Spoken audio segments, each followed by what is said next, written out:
Pag-usapan natin ang isyong iyan kasama ang dating Dean ng Far Eastern University Institute of Law, Attorney Mel Santamaria. Magandang hapon po, Attorney Mel, and welcome back sa Arangkada Balita. Gandang hapon sa iyo, Nina at Jack. Attorney Mel, ano po ang reaksyon ninyo dito sa TRO na isinampa ng mga abogado na sumusuporta kay VP Sara? Unang-una, lahat naman ng tao merong karapatan mag-file ng petisyon sa Korte Suprema. Pero kung sasampa mo sa Korte Suprema, dapat ang ground mo, grave abuse of discretion. Hindi lang abuse of discretion, kung hindi lubusang pag-aabuso sa iyong kapangyarihan, discretion. Kaya yan ang batayan. Pangalawa, normally, ang nagpapile ay yung mga apektado. Yung mga diretsadong apektado sa kaso. Ang diretsadong apektado dito ay si Vice President Sara Duterte. Kaya lang ang sabi ng mga naghain, sila ay mga taxpayer. Kung minsan tinatanggap yun ng Korte Suprema, taxpayer kami, pero dapat pakita mo na ang issue ay transcendental issue.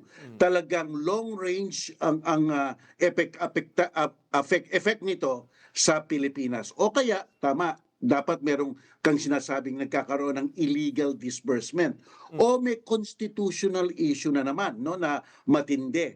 Pero iyan ang mga grounds para maihain mo bilang taxpayer. At pangatlo, ang tingin ko dito, hindi mismo si Sara Duterte, Vice President, ang nagain. Kaya hindi siya ang nagain. Sa tingin ba ni Sara Duterte, she could tolerate the whatever discrepancy sa House of Representatives? Pwede niya na bang i-waive yun? Gusto niyo na bang tumuloy yun para isampa na sa Senado? So hindi natin alam. So yung mismong apektado, hindi natin alam ang kagustuhan niya. So doon na lang magtataka ka na rin, bakit kaya final ito? No? Kung ang mismong tinatamaan ay hindi mukhang interesado dito. Maliban na lang kung bukas mag-intervention siya.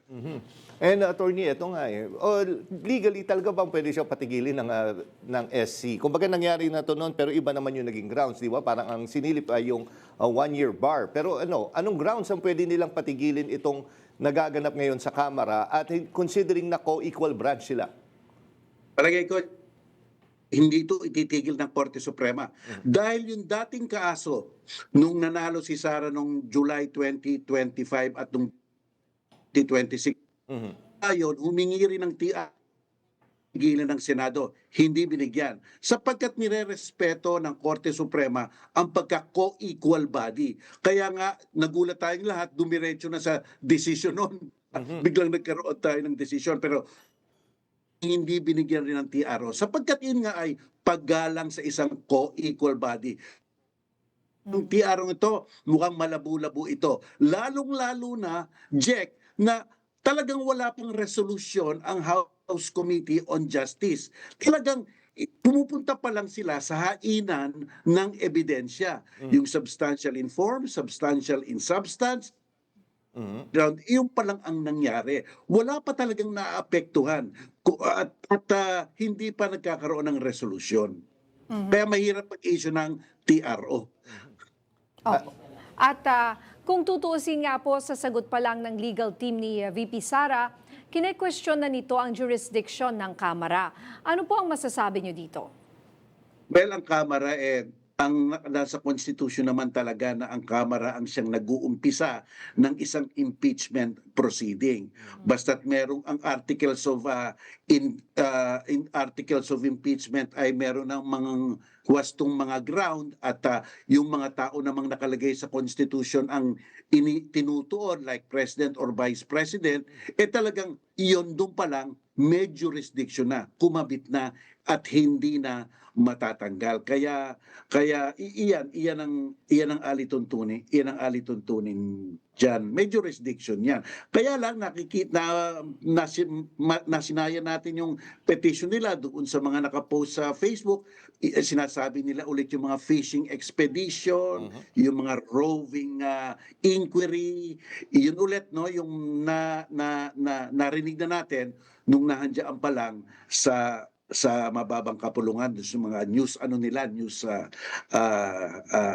announcements nila. Okay. Huli na lang po, attorney, no? Siguro maiksi lang. May nakikita ho ba kayong mga strong points dito sa mga articles of impeachment or mga possible weak points po? Well, ang strong point, parang wala akong nakikita kasi yung mga points nila, yun na yung mga hinain nila doon sa kanilang parang answer ad cautelam. Pero siyempre, dinagdagan lang nila ng no jurisdiction at saka hindi pa nahahantungan yung mga level na dapat hantungan ng substantial evidence.